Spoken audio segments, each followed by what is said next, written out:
And the interesting thing about the winter solstice is that, according from what I've read, it is that first it was a time of celebration. And the celebration was not for one day, was not for 2 days, but it was for 3 days. And when we consider that Christmas, as it is celebrated today, is on the 25th, we go from the 21st, assuming that typically that's the winter solstice. So we have the 21st, the 22nd, the 23rd, and the 24th. And do you know what happens during those days? The sun appears to stand still. And I don't mean that it's like a solar or a eclipse or anything like that, that it just gets stuck at noon in the sky. What I mean is that the path it takes, because, the sun travels from the horizon up according to the orbit of the planet. And so for those days, it appears to follow the exact same path. That's what they mean by the sun standing still. The exact same path for those days. And on Christmas Day is when it is no longer stuck in that pattern, that holding pattern. It's no longer stuck. It is that day that it moves towards the spring equinox. And with that, I want to talk a little bit about the winter solstice and what that can mean for us. Because the winter solstice, as it begins, it ends its journey from the summer solstice, which is the beginnings of decay. It ends. It marks the culmination of a year of growth and a year of decay. And for the soul, it marks something similar. It's a time of reflection. While the winter solstice represents the culmination of the year, for the soul, it marks the ending of a cycle, just like the winter solstice does, the ending of a cycle. It is a time for us to pause a moment. After all, typically when we've got 10 inches of snow, 12 inches of snow, we're not going to go out. So we might as well put that time to good use. So we take a moment and sip our cocoa, our coffee, our tea, our wine toddy, and we gaze out the window. And this is what, when you see the windows in your dreams or doing message work or anything like that, it represents a time of reflection because we're deep in thought. We are looking at what we have done in the past. And as we pause and we reflect, we not only consider our successes and what we've accomplished during the year, but we consider what we did not accomplish during the year. Of course, there are those that focus on what's considered the negative aspects. Oh, I didn't get this done. I didn't get that done.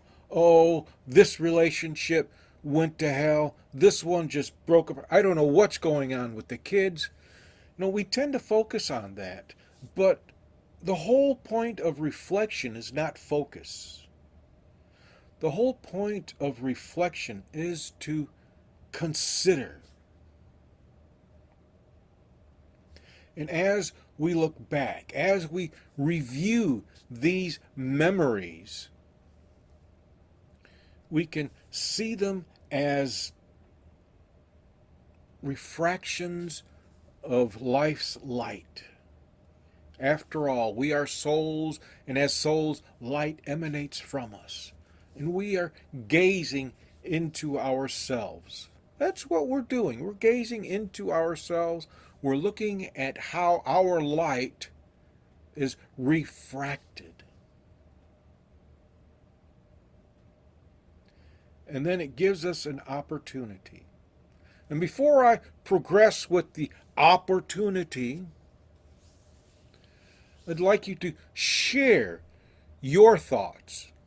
Your thoughts about what was presented, or your thoughts about what occurred in the year that is now coming to a crescendo, a climax, a however you want to describe it. And Beth is in front of me. It's a nice thing about Zoom. You all just kind of rotate and everything. So Beth is in front of me, so I will begin with her.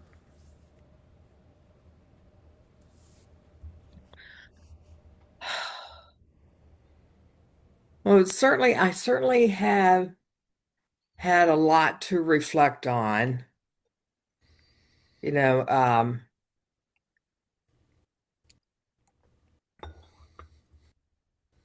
and of course, most of it is learning more about myself and recognizing baggage and working to let some of that go. So this was a real good year for me to recognize baggage with family. Well, with with my sisters, since they're the only ones remaining. Um, because my cousins don't count. I'm just not close to them. And it's like, okay, I know that now. I've experienced the pain. I can move on. I can make a choice for next year to be cognizant not to slip into old patterns. Because that only causes pain. And I'm got to reclaim and maintain that power of myself and not give it away. So I'm thankful for that. I'm thankful we have a new spiritual community environment. I'm really thankful for that.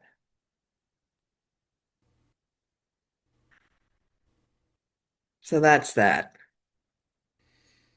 Good, excellent. And how about yourself, Sharon? Well, I like what you said about reflecting on baggage and things. I guess I haven't done that so much this year, although I sure should be. Um, the I guess if I'm going to be honest about it, I think I've been in a funk, as in a word, and a kind of a pretty bad depression for the last year. My personally, our life is better since the summer. Yeah, I mean, in a lot of ways, a lot of that stress has been removed. I mean, there's still plenty of other stress. Everything isn't over with, the whole thing isn't over with, but at least we're not incurring new stress. And if we can continue to go on the way we have been at our ages for a little while longer, maybe, 5 more years, I don't know. We might get through it. We just might get through it. So it's still there, but it's better. It's definitely better. But it's, when you've been stressed about something for such a long time. One of those pictures you had on there today was what it was like convincing yourself. Oh gosh, no, I can't remember what it was, but it was the same idea. Like, you're afraid of what you might find, letting go of something, and you're afraid what the empty space is going to be. It was that one. And I don't know, I think Sandy was made a smile because I read that and I thought, yeah, I think we both are on the same path, on the same wavelength about that sentiment. What's going to replace it? You're so used to carrying like that, the baggage, Beth. So once the baggage is gone, is there a hole? Is there an empty hole there? What are you going to replace it with? So yeah, so I don't know. That's kind of where I was heading with all of this myself. As far as reflecting on the year, I can only hope that 26 will improve in many ways, that as a country we can pick up the pieces and move on to get life in a better, positive way in this country, that we can try to reverse some of the serious damage that's been done. So I hope, that's my hope. And it could happen. It could. We can't go on like this forever. I know that. Can't go on like this forever. So anyway, that's kind of where I'm at. Yeah, if we look at history, no, it does not go on forever. Right, right. And I might suggest this to help you cope with everything that's happening. And you remember that time when Jesus is supposed to have said, "Render unto Caesar what is Caesar's"? Mm-hmm. Well, the rest of that is, he says, "And what is mine, I want now." Mm, And you can take that to suggest that, everything that is happening politically with the state, with the government and everything, belongs with the state. mm-hmm. And all that you desire, claim it. Make it yours. Be that person. And Mm, it's not necessarily leave all of that belongs to the government alone. The idea is that it's not yours. right. That's the idea. It's Mm-hmm. not Mm-hmm. yours.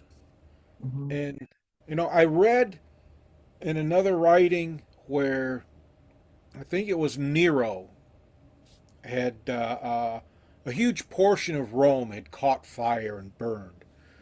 And it was actually Nero's fault. But like all great dictators, he blamed somebody else. And in Mm-hmm. this instance, he blamed the Christians. And you know what's interesting about that story as he presented it in history? Was that not only Paul, but one or two of the other apostles also wrote letters encouraging people not to react, not to take up arms, but to allow it to happen, because they couched it as being part of the divine plan, the divine order. So I don't know if looking at it through that lens is helpful for you, but it's something to consider. You Mm-hmm. know, who Yeah. you are, embrace that. Mm-hmm. And while you embrace that, the light that generates will emanate outward, and it will affect others. Mm-hmm. And Sandy, what are your thoughts? Your reflections? Mhm. Well, when you mentioned about the winter solstice, it reminded me of something that I just heard the other day. I was listening to someone talking about it and how that the solstice was a time of joy, and that's kind of why they've connected it with Jesus's birth, because he really wasn't born now. I can't elaborate on that, but I've heard that this date is not historically accurate. Okay. But it fit in with that time of winter solstice and the joy and reflection and love of outdoors, and there was a lot of that that came into aligning it with Jesus's birth.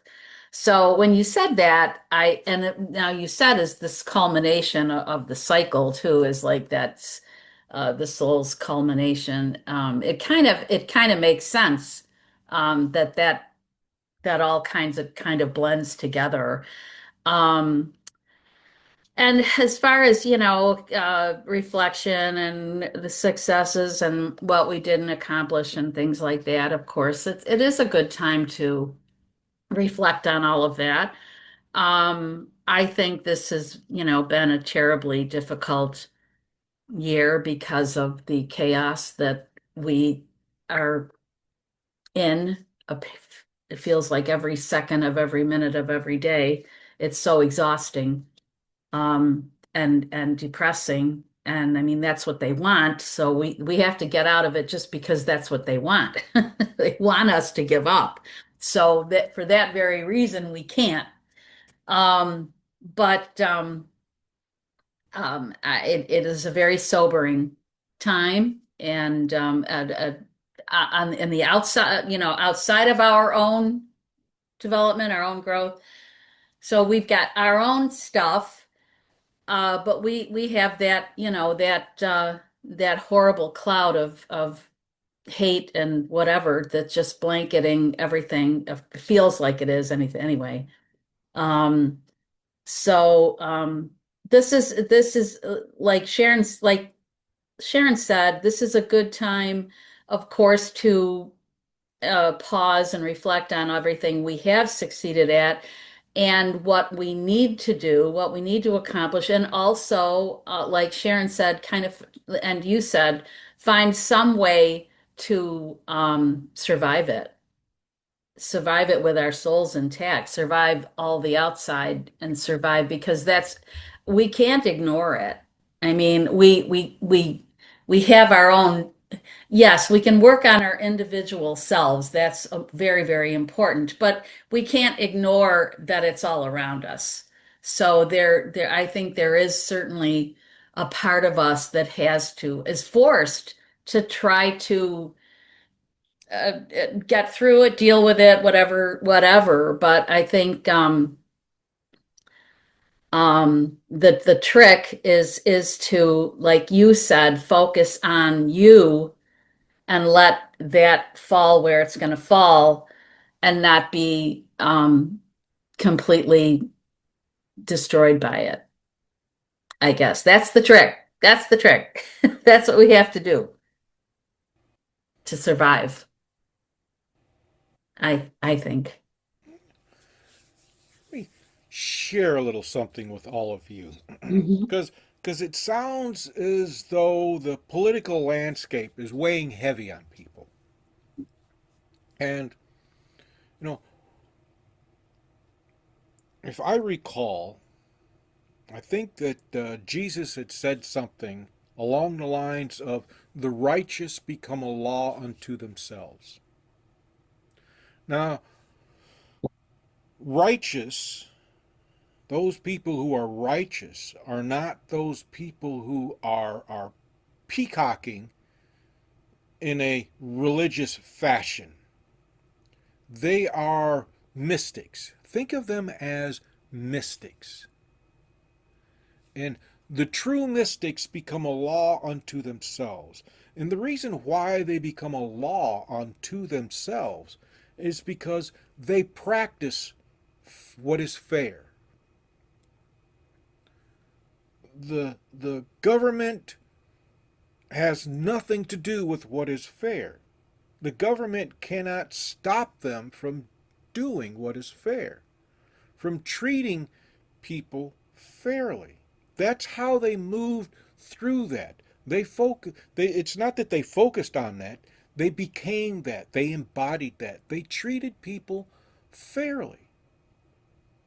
And when you when you consider the law, especially, with the civil courts and everything, lawsuits and such, there's no fairness in there.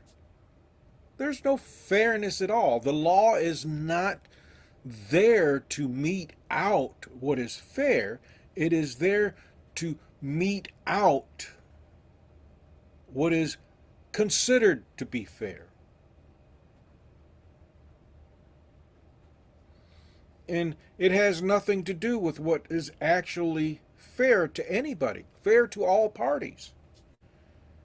It sides with one party or the other, because fairness is about everybody being responsible for their actions, being responsible for their choices. And the law has nothing to do with that. The law doesn't force anybody to be accountable for their actions. The law only determines what is right and what is considered wrong, and that's it. So with the mystics, fairness. They focused on fairness. They were about fairness.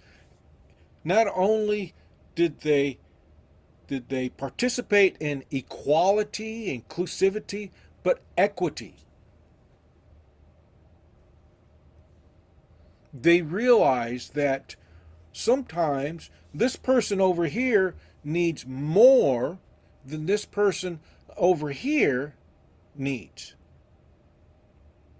Now, equality is you give this person a portion and you give this person an equal portion.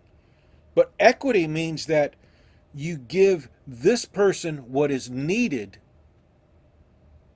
while giving this person what is needed. You don't split the two. So that is what is meant by, again, with Jesus saying, what belongs to the state belongs to the state. What belongs to you, embrace it, embody it, become it. And that will help you weather these political disturbances that weigh heavy on us. Yeah, no, we should not ignore them. Yes, we should act in a way that moves us forward. No, we should not take that into us because it's not our responsibility. Our responsibility is how we respond. That is our responsibility. So I hope that's helpful for all of you with that.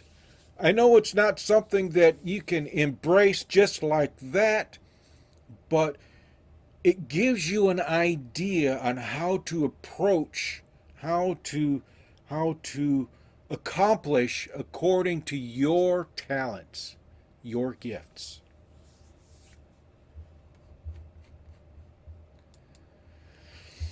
And as summer, the summer solstice indicated a time for the beginning of decay, and the winter solstice is the culmination of that decay. There's something that happens because during the winter solstice until Christmas, we experience the longest nights, darkness. And the nice thing about darkness is it gives way to dawn. Do you know that each day of creation in Genesis, it ends with the night giving way to dawn? the day giving way to dawn. We always enter into anything from a position of ignorance, not knowing, and we always move into the dawn, the light, beginning to know, beginning to understand. And so, as we take this moment to reflect upon the year, how we treated the year, not how the year treated us, but how we treated the year, it gives us an opportunity to understand, to contemplate what is actually ours, what we are actually responsible for, and how to respond to that.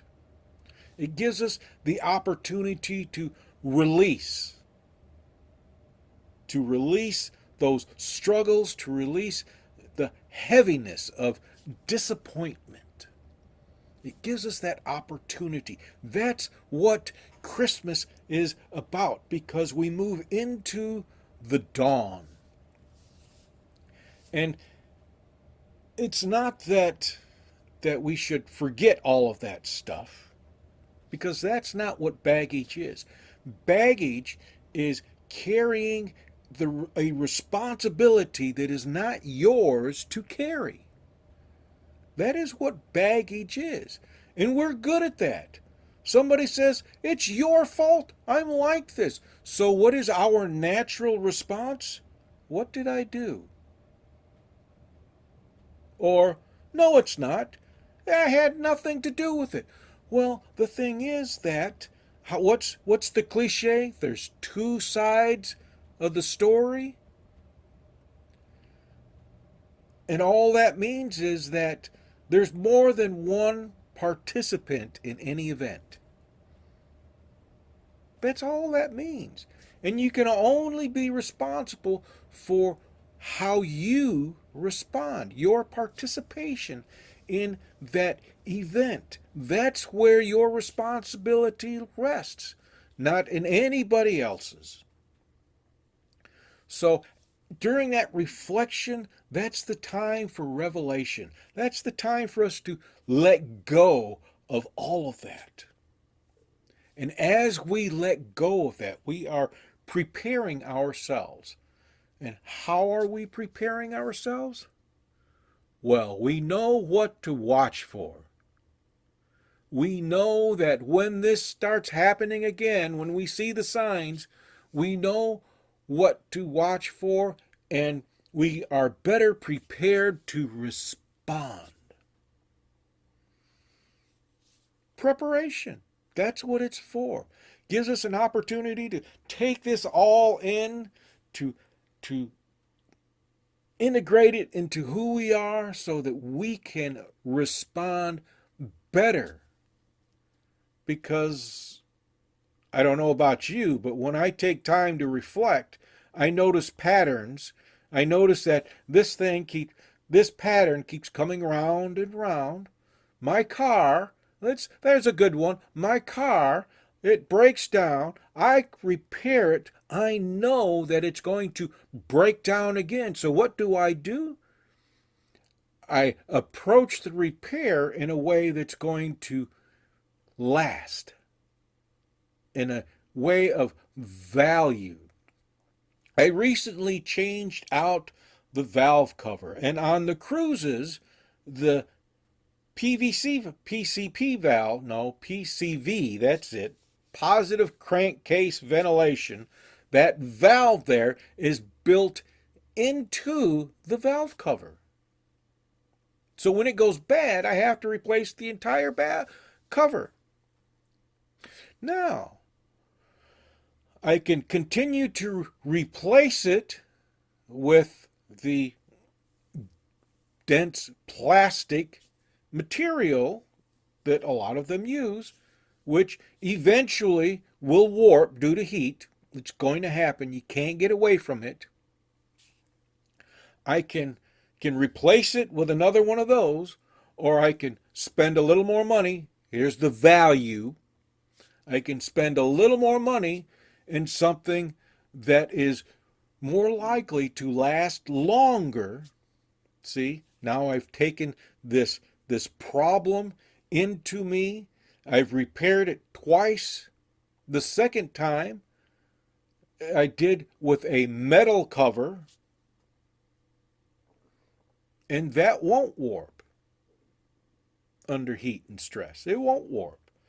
So that's the idea with that. That's what I mean by preparation. And we move from the winter solstice towards the summer solstice. We rise again. We experience new growth. And the soul, your soul, shines brighter with each new experience that you have. Your soul shines a little bit brighter when you understand what's happening and you respond in a manner that does not leave a whole lot of crap in its wake. Does that make sense?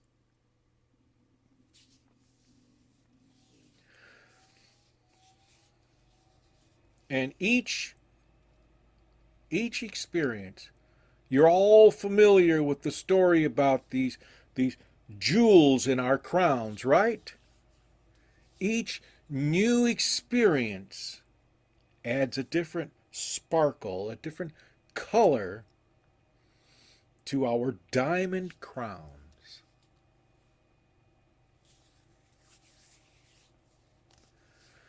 And instead of starting with Sandy because she's right in front of me, I'm going to ask Sharon if she would like to comment on her preparation for ascension into the new year. Mm. Well, it's a good question.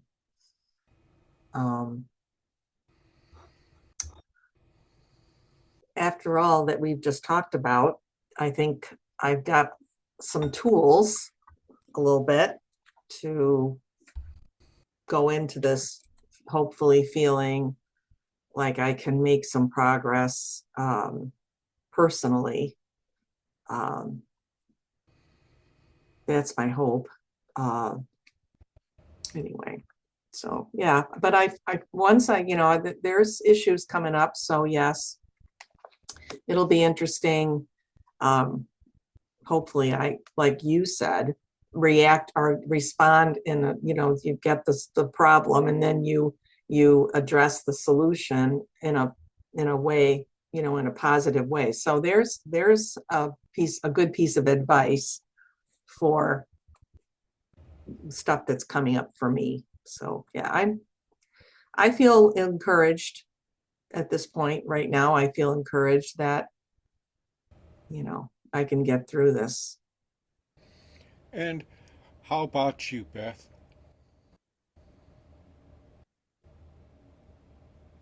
Well, I'm going to aim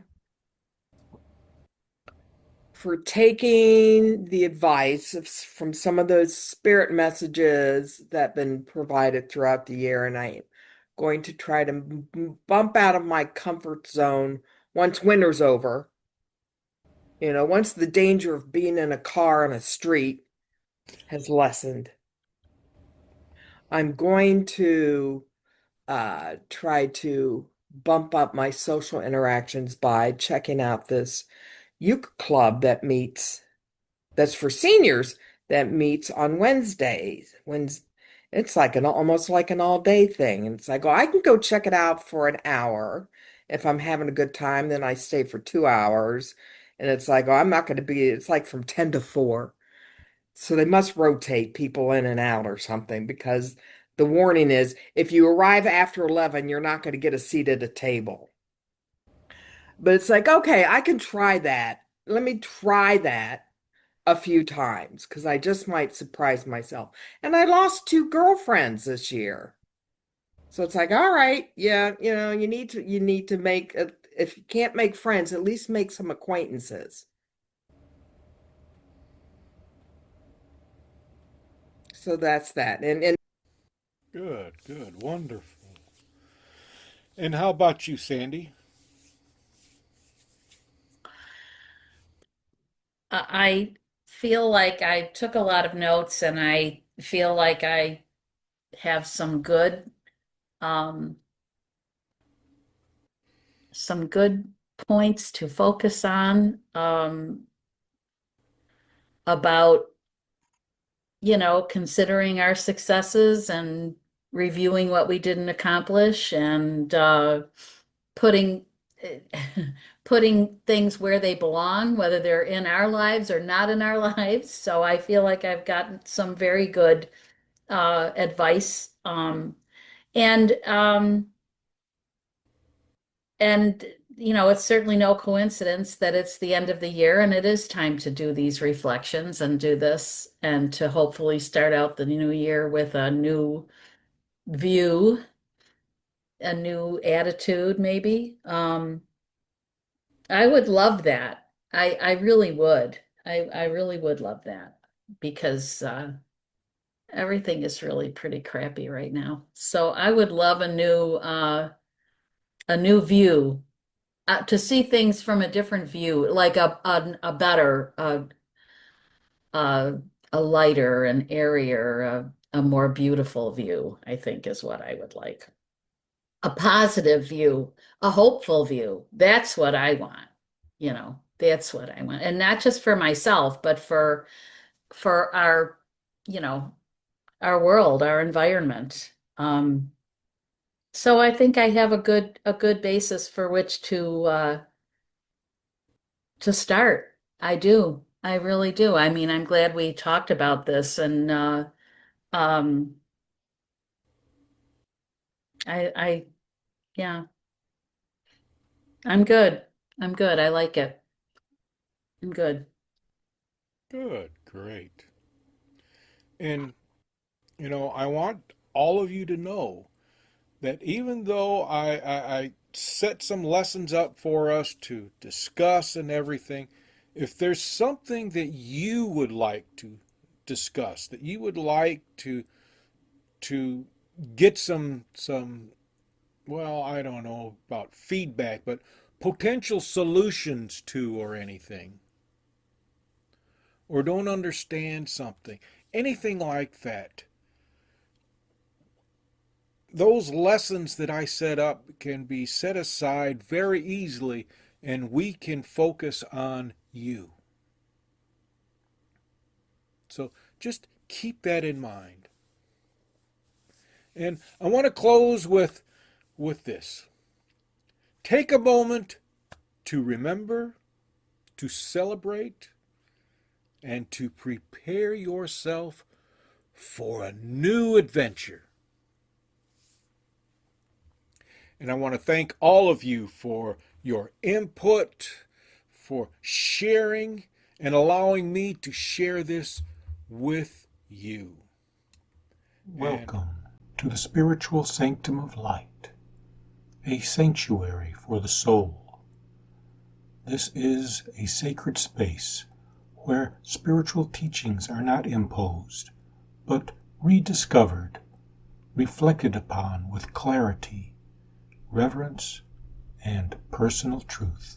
Here, non-denominational means freedom from spiritual bias. It means honoring the divine without imposition. It means welcoming all who seek the divine through many paths toward deeper truth, into sacred connection, and inviting them to share in the experience. Our teachings draw from mystical wisdom writings that awaken poetic insight and archetypical depth. They invite you to explore, not conform, to immerse, not escape, to remember, not merely believe. Spiritual sanctum of light is not a doctrine. It is a living invitation, a place to breathe, reflect, and reconnect with the divine on your own terms in sacred company. Whether near or far, you are welcome here. Join us remotely through Zoom, where sacred space meets shared presence. Visit firstchurchofprayer.com for access and upcoming gatherings.